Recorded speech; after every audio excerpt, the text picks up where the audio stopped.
But I wouldn't say to myself, well, it's a very British problem. British people don't like to complain directly to a person. They like to bitch, whine and moan passive-aggressively. That is stereotyping to a degree, but stereotypes aren't really the same when they're quite accurate. And that tends to be the case, where it's the case with a lot of people. British people in particular don't really like confrontation. It's weird how YouTube and the internet in general has somewhat changed that, because now there is a lot more confrontation than there used to be, because you can hide behind a screen and be a keyboard warrior. That's just what people do. But back to what I was saying, you'd have to opt in to be able to watch porn. And I want to put this into perspective. Twitter is a website that millions upon millions of people use. And it has porn on it. It is not designed for porn specifically, but it has porn on it. Would you ban Twitter because Twitter has porn on it? No, you wouldn't, because you're not that stupid. But people will still be able to see porn. So what's the point of blocking it?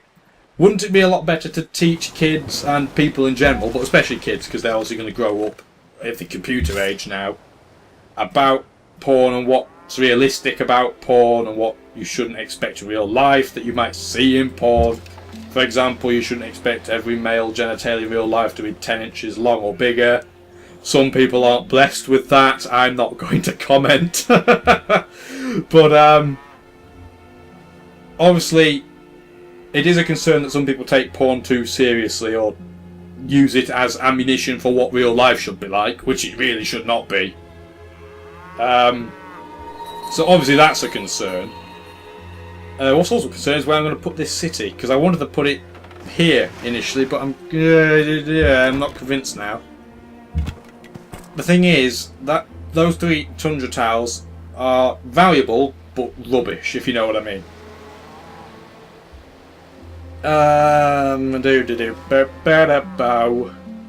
That's not a bad recommend spot, actually. That might be where I settle. I think I will. No, I don't want to do it like that. Why would it recommend the more dangerous path? Honestly, but back to the filter. It's not just porn. But with all these controversial topics, surely it's better to teach people about them rather than just ban them. Because everybody knows the second you ban something, it becomes more popular. Or at least it is more sought after, not necessarily more highly used. Although that is quite often the case. I mean, the reason that the Netherlands is renowned almost globally for its relatively relaxed rules against the use of cannabis. And something that people get wrong is that it's not legal to use cannabis in the Netherlands. It's just not prosecuted so long as you're not causing harm or issues to anybody else. It's not legal.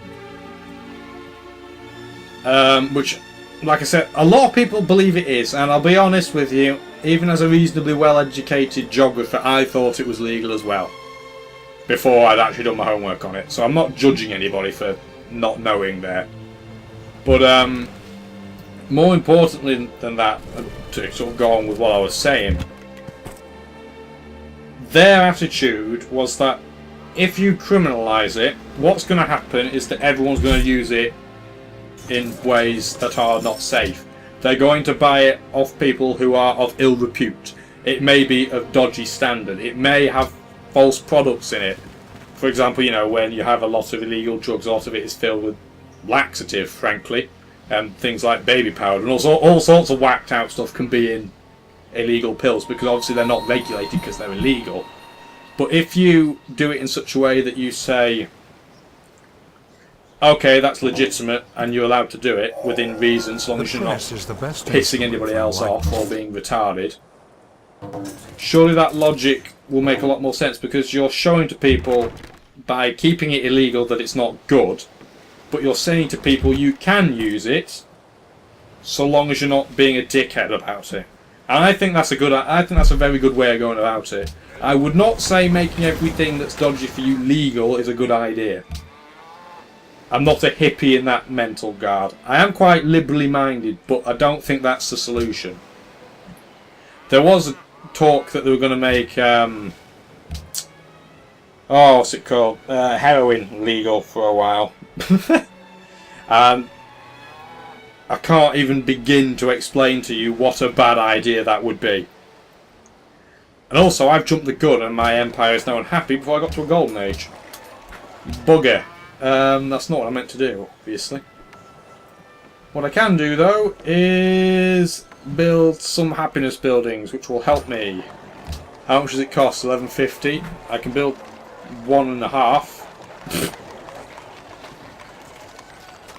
But yeah, I don't think just outright making them legal or anything like that would be a good idea. But to get back to the point I was really getting at in the first place, about this stupid internet block and malarkey.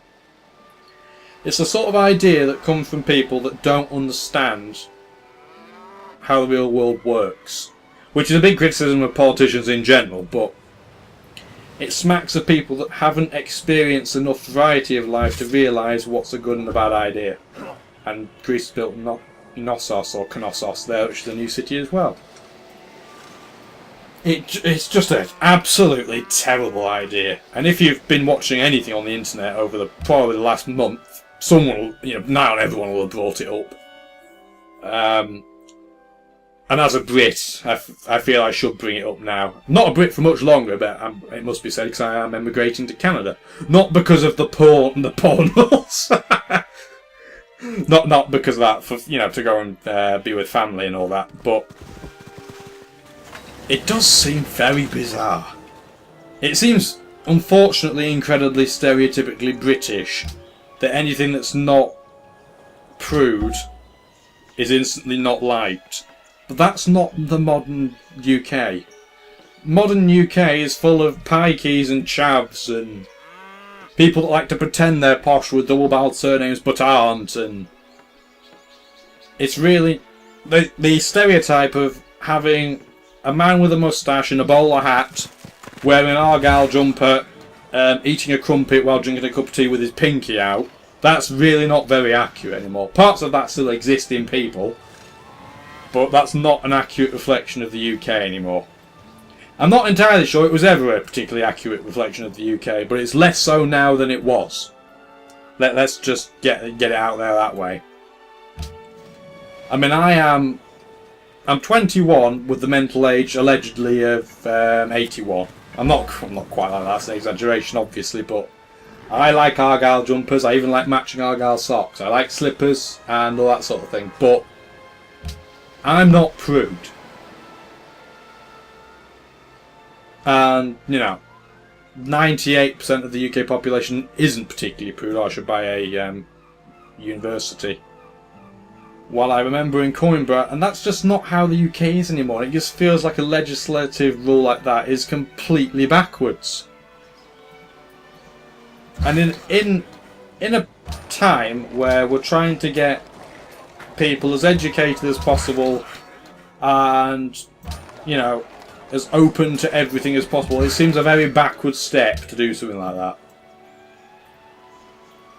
And I'm really, nothing about it, in my opinion, is going for it. Because it's going to be a pain to regulate. The UK government would have to enforce a body to do it, which would probably then end up costing the taxpayer and the internet customers. Obviously then that's fraught with what should be filtered, what isn't. Oh, you've accidentally blocked this, this and this, and they're not porn, and this isn't terrorist-based material, blah blah blah. And there's a lot of segments on what they are debating is controversial. For example, self-help websites would be deemed inappropriate, and you'd have to opt in to go on websites that help people with their issues. I'm not making this up, you should Google it. If you don't trust me. But they genuinely want to make it so you have to opt in to see websites about helping people with things like suicidal thoughts, and obviously you can't help someone with suicide. That's a bit awkward, but people with suicidal tendencies and thoughts and drug abuse and all that sort of thing, and they're trying to make it so you have to specifically opt in to see that. Which I find preposterous. How could you have legislation like that? How could you have anything like that. And it just baffles me. And I noticed I've probably been talking about that for a while now. It had nothing to do with Civ, but it's something that I just do not understand. And I don't think a lot of the population here does. Especially not the younger population. Population that, like I said, doesn't reflect the stereotype that people think of British people as. Because that's just not how they are. That is not how British people are anymore. So, it's a very interesting thing to talk about. A very interesting thing to discuss. I've probably talked about it for so long I've split it up over at least 2 videos, but it's quite a talking point, put it that way. And rightly bloody so. Like I say, it's an absolutely ridiculous idea.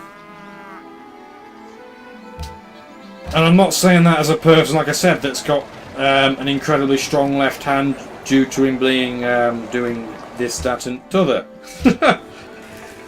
It just seems ridiculous on every level. But we'll stop talking about it now, because no doubt you came to watch me talk about Civilization 5 rather than whether we should have porn blockers or not. As well as other things. I think alcohol's another section, which is even more ridiculous because this is a nation full of people that drink.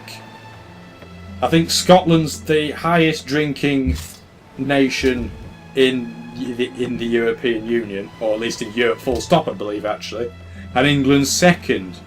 So, I say it's just bizarre on every level. But we'll stop talking about it now and get back to this. Unfortunately, we jumped the gun somewhat, and by settling this city out here, we made our empire unhappy, which means we haven't got to the Golden Age. Not actually a bad thing per se, because we can save the Golden Age for when we're trying to build wonders. And building wonders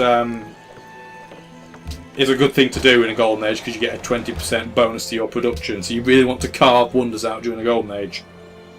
I can't remember, I'm guessing Darius has the Chichen Itza. Or was it us? I can't even remember. I think we actually might have gone out on a limb to build the Chichen Itza so that Darius couldn't. If memory serves. Yes, we do. So when we do get a Golden Age, it will last even longer than it would otherwise. So that's pretty good. How are we doing for time? We're not doing too badly. We'll do a bit more in this session, I think. I like to try and do between hour 15 and hour 30 sessions, because that way I can make 5 to 6 episodes out of it. Which lasts me about 2 weeks, and therefore I don't get too far ahead of the game, and if you give me feedback I can actually react on it at a reasonable pace. Because I'm not just doing this and going, here are some videos I made, throw them at you, off you go, watch them. That's not what I'm doing. I actually quite like getting feedback from people. I was hoping at the end of the first LP that people would tell me more about what they liked and what they didn't. It's just no one indulged me in that. I'm not blaming anybody for it, it just didn't happen, so I just did a Pangaea with a new Civ. So that's just how the cookie crumbles. Just like the cookie crumbled in a way to not favour any new Civ. Because we only had one, and he's not here anymore. And Hiawatha's dead. I forgot to point that out as well. Hiawatha has gone. So we're down to 6 Civs already. And we have a Darius that's been wonder whoring. We're in 2nd place on points, and we're not doing too badly, we're quite solid. Alexander's in 3rd, and has been at war a lot. Has a lot of cities that are kind of all over the place, but he's not in bad shape. He's definitely competitive on the tech front. Then we have Monty, who has literally attacked down everybody on the map, or has been attacked by everyone on the map, apart from me and maybe 1 or 2 others. He's won cities, lost cities, done a lot of damage all things considered. And everyone else is a bit behind the game really, so we'll end the session there and I'll see you all next time round.